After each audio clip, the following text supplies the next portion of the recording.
Ako po ay dating Katoliko.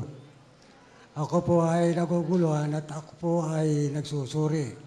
Ano po ba ang tunay na sekta ng pananampalataya? Ano pong relihiyon? Ano pong iglesia? Ang alin po? Ang tunay pong itinayo ng Diyos. Ay, pakinggan nyo. Kayo may sabi, ang ganda nun sabi nyo, tunay na itinayo ng Diyos. No? Kasi ang Diyos naman talaga nagtayo eh. Hebreo 3:4, pakilagay sa screen. Sapagkat ang bawat bahay ay may nagtayo. Datapwat ang nagtayo ng lahat ng mga bagay ay ang Diyos. Sino po nagtayo? Ang Diyos. Eh kung ang Diyos ang nagtayo, ano pangalan ng tinayo ng Diyos? Pakinggan nyo sa 43:7 ng Isayas. Bawat tinatawag sa aking pangalan at yaong aking nilikha ay sa aking kalwalhatian. Yaong aking inanyuan, oo, yaong aking ginawa. Ang sa Diyos, tinatawag sa kanyang pangalan. Sabi niya, bawat tinatawag sa aking pangalan, yaong aking nilikha. Sa aking... Ang lahat ng sa Diyos, tinatawag sa pangalan niya. Bigyan kayo halimbawa. Halimbawa, asawa ni Pedro. Hindi ba nakadikit lagi yung pangalan ni Pedro? Pagka-pag-aari ni Pedro, asawa ni Pedro. Ha? Kalabaw ni Pedro. Bahay ni Pedro. Anak ni Pedro. Bakit? Eh kasi pag tinawag mo yung anak ni Pedro, anak ni Juan, masama implikasyon nun. Ibig sabihin na nasingitan si Pedro. Di ba? Kaya lahat ng pag-aari ni Pedro, tinatawag sa pangalan ni Pedro. Kaya nga pati titulo ng lupa ni Pedro, Pedro nakalagay sa kanyang titulo. At, halimbawa, yung kalabaw niya, kanya talaga ang nakahero, Pedro.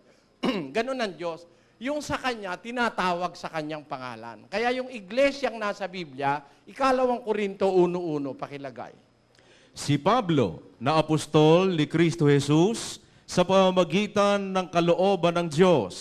At si Timoteo na ating kapatid. Saan? Sa iglesia ng Diyos. Ayun. Ayun po eh.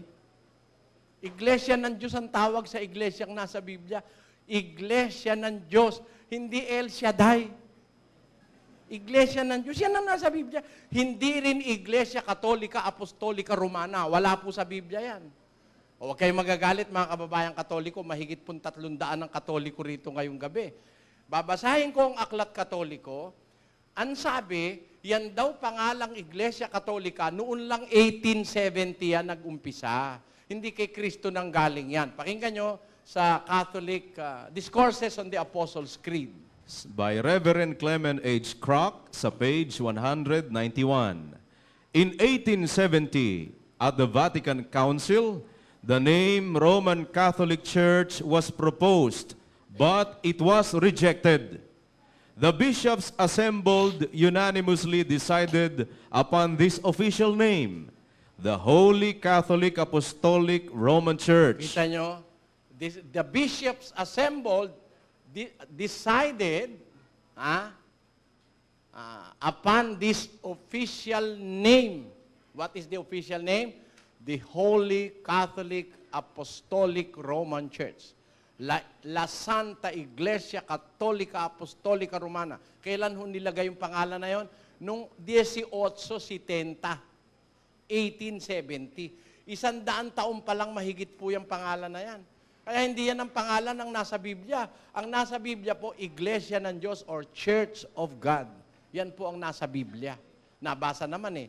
12 beses pong mababasa sa Biblia yung salitang Iglesia ng Diyos sa iba't ibang talata ng Biblia. Yun po ang nasa Biblia. Yan po sagot niyan, kapatid.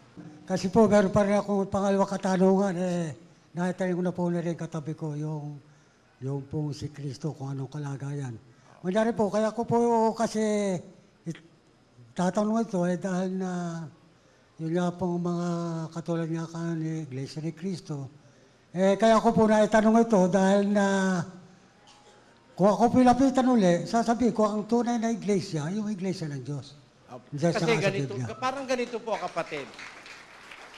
Halimbawa, pupunta ka sa kabanatuan, nasa Maynila ka, ang una mong tinitignan sa bus, yung signboard.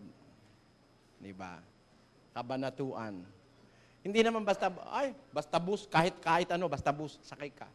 Air condition nga yung bus mo, punta pala ng Bicol. Saan ka makakarating? Di sa Bicol, hindi sa Kabanatuan.